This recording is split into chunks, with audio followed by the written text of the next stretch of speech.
श्यामा प्यारी कुंज बिहारी, जय जय श्री हरिदास दुलारी।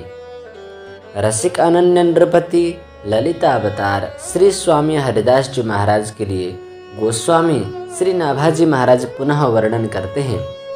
नृपति द्वार ठाढ़े रहें, दर्शन आशा जा सकी, श्री आसुधीर उद्योत कर, रसिक छाप हरिदास की। अर्थात जिस समय श्री स्वामी जी महाराज श्रीधाम वृंदावन में रहते थे, उस समय श्री स्वामी जी महाराज का यश विस्तार इतना हुआ था कि संपूर्ण भारत के जितने भी राजा लोग थे वे श्री स्वामी जी महाराज के दर्शन के लिए श्रीधाम वृंदावन आया करते थे। सामान्य राजाओं की तो बात ही क्या, उस समय का सम्राट अकबर भी श्री स्वामी हरिदास जी महाराज के दर्शन की प्रतीक्षा में घंटों कुंज द्वार पर खड़ा रहता था। प्रसंग इस प्रकार से है। एक बार तानसेन के गान पर मुग्ध होकर उनकी प्रशंसा करते हुए अकबर ने कहा, तानसेन तुम दुनिया के सर्वश्रेष्ठ गायक हो। बादशाह के वाक्य पूरे भी नहीं हुए थे कि तानसेन ने अपने कान बंद कर लिए और बीच में ही बात काट कर बोले, महाराज हमारे श्री गुरुदेव स्वामी श्री हरिदास जी महाराज के समक्ष मुझ तुच्छ की क्या गिनती है। अरे मैं तो अपने श्री गुरुदेव जी की संगीत सिंधु का एक बिंदु भी नहीं हूँ, उन संगीत सूर्य की एक रश्मि भी नहीं हूँ। यह सुनकर गुणग्राही बादशाह अकबर बहुत ही चकित हुआ तथा तानसेन के गुरुदेव के दर्शनों की तीव्र इच्छा जागृत हुई। उसने अपना मनोभाव तानसेन के समक्ष प्रकट किया तो तानसेन ने प्रथम तो कुछ असमंजसता दिखाई, परंतु बादशाह के विशेष आग्रह करने पर दो टूक बात कही कि बादशाह की हैसियत से चलने पर तो उनका दर्शन दुर्लभ है। मैंने तो उनका शरणागत होकर ही कृपा प्रसाद प्राप्त किया है। यदि आपको भी उनके दर्शन की लालसा है तो मेरे सेवक के रूप में मेरे साथ चलने पर भले ही दर्शन हो जाएं, अन्यथा असंभव है। अकबर ने निसंकोच तानसेन की बात मान ली और दोनों श्रीधाम वृंदावन की ओर चल पड़े। अकबर ने श्रीधाम वृंदावन के समीप आकर अपना शाही ठाट बाट त्याग कर खवास का वेश धारण किया और तानसेन का तानपुरा अपने कंधे पर रखकर पीछे पीछे चलने लगा। स्वामी श्री हरिदास जी महाराज के निवास स्थान निधिवन में पहुंचने पर तानसेन ने अकबर के हाथ से तानपुरा लेकर कुंज में प्रवेश कर गए, जहां श्री स्वामी जी महाराज विराजमान थे। तानसेन साष्टांग दंडवत प्रणाम कर जमीन पर ही बैठ गए एवं बादशाह अकबर कुंज द्वार पर ही खड़े रह गए। श्री स्वामी जी महाराज ने तानसेन से मेघमलार राग में एक पद गाने को कहा।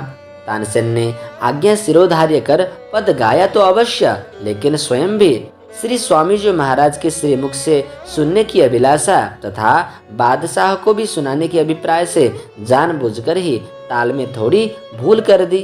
तब श्री स्वामी जी महाराज ने उनका अभिप्राय समझकर स्वयं हाथों में तंबूरा लिया और जैसे ही मेघमलार राग में आलापचारी की, तत्काल ही ग्रीष्म ऋतु में भी पावस ऋतु हो गई।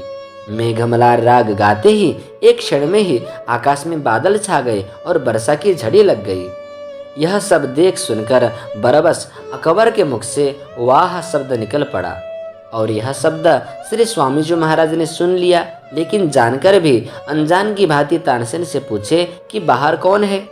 तब तानसेन ने अत्यंत भयभीत होकर समस्त वृत्तांत श्री स्वामी जी महाराज के श्री चरणों में निवेदन किया।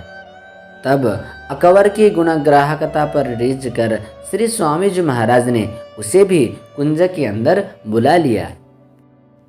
श्री स्वामी हरिदास जी महाराज का साक्षात दर्शन पाकर बादशाह कृतकृत्य हो गया और उसने स्वामी श्री हरिदास जी के श्री चरणों में साष्टांग दंडवत प्रणाम किया।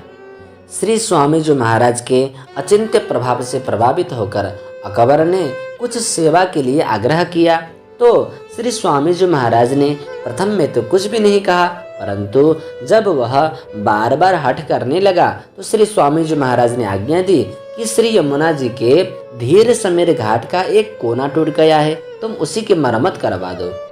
यह सुनकर बादशाह का मन उदास हो गया कि मेरे इतना आग्रह करने पर भी सेवा बताई तो एक टूटी सीढ़ी की मरम्मत मात्र। बादशाह को अपने ऐश्वर्य का अभिमान था। श्री स्वामी जी महाराज को यह बात समझते देर नहीं लगी। तत्काल ही एक सेवक को घाट की सीढ़ी दिखलाने के लिए अकबर बादशाह के साथ भेज दिया।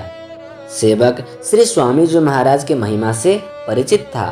साथ ही सेवक यह भी समझ गया कि अकबर के ऊपर श्री स्वामी जी महाराज की कृपा हो गई है, तभी तो इसे दिव्य श्री वृंदावन की दिव्य सीढ़ियों का दर्शन कराना चाहते हैं।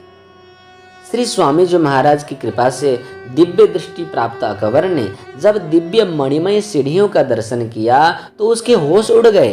वह तत्काल ही वापस लौट आया और श्री स्वामी जी महाराज के श्री चरणों में गिरकर अपनी इस धृष्टता के लिए क्षमा प्रार्थना करता हुआ बोला, महाराज, हमारी जैसी करोड़ों बादशाहतों का वैभव भी इस टूटी हुई सीढ़ी का कोना बनवाने में असमर्थ है, फिर मुझ नाचीज की तो बात ही क्या है। आप तो मेरे योग्य कोई सेवा बताइए। अकबर बादशाह को लज्जित देखकर श्री स्वामी जी महाराज ने उसके संतोष के लिए मोर बंदरों को चना देने का आदेश दिया। साथ ही शासन की ओर से यह कानून लागू करने को भी कहा कि श्रीधाम वृंदावन में कोई पशु पक्षियों का आखेट ना करे तथा यहाँ की लता पताओं को कोई भी ना काटे। बादशाह श्री स्वामी जी महाराज की आज्ञा को शिरोधार्य कर तथा चरण रज मस्तक पर लगाकर दिल्ली लौट गया। अकबर के शासनकाल में श्रीधाम वृंदावन के लिए 100 मन चना प्रतिवर्ष मोर और बंदरों के लिए दिया जाता था। जय जय श्री राधे श्याम।